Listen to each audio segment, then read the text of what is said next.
మెదక్ మాజీ MLA TRS జిల్లా అధ్యక్షురాలు పద్మా దేవేందర్ రెడ్డి చిన్నశంకరంపేట వద్ద కాళేశ్వరం జలాలతో అమరవీరుల స్తూపానికి జలాభిషేకం చేసి తర్వాత మెదక్ చేగుంట రహదారిపై ధర్నా రాస్తారోకో చేశారు। ఈ సమయంలో స్థానిక ఎస్ఐ నారాయణ గౌడ్ సంఘటన అడ్డుకున్నారు।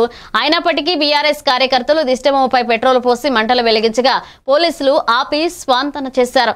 రేవంత్ రెడ్డి ప్రభుత్వం కాళేశ్వరం ద్వారా నీరు ఆంధ్రాకు పంపించడం, రైతుల సమస్యలు పరిష్కరించడంలో లోపం చేయడం ద్వారా కుట్ర చేస్తున్నారని ఆమె ఆరోపించారు।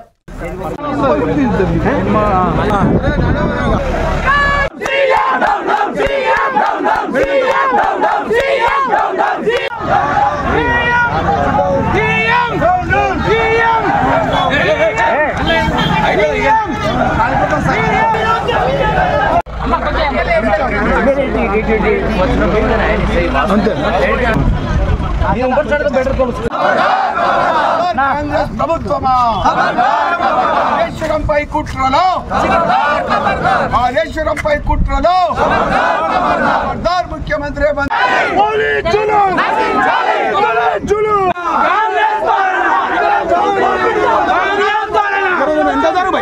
2001లో గులాబీ జెండా చేతబట్టి తెలంగాణ రాష్ట్రాన్ని సాధించడం కోసం బయలుదేరి 60 సంవత్సరాల తెలంగాణ గోసపడ్డది। నీళ్లు లేవు, నిధులు లేవు, ఇబ్బందికరమైన పరిస్థితులు ఉన్నాయి। తెలంగాణ రాష్ట్రం వస్తేనే పరిష్కారం దొరుకుతుందని చెప్పి 14 సంవత్సరాలు పోరాటం చేసి చావు నోట్లో తలకాయ పెట్టి తెలంగాణ రాష్ట్రాన్ని సాధించుకోవడం జరిగింది। ఎంతోమంది అమరులు కూడా అయినారు తెలంగాణ రాష్ట్రం కావాలని।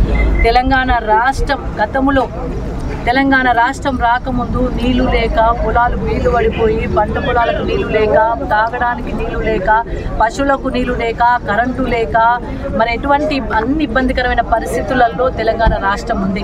కరెంటు రాక రాత్రి కరెంటు వస్తే పాములు గరిచి మరి రాత్రిపూట కరెంటు పెట్టబోయి కరెంట్ షాకులు కొట్టి చనిపోయిన గతంలో చరిత్ర।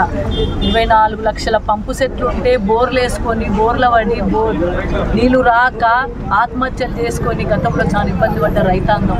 మరి అవన్నిటి కూడా తీర్చడం కోసం 14 సంవత్సరాలు పోరాటం చేసి కేంద్రం మెడలు వంచి తెలంగాణ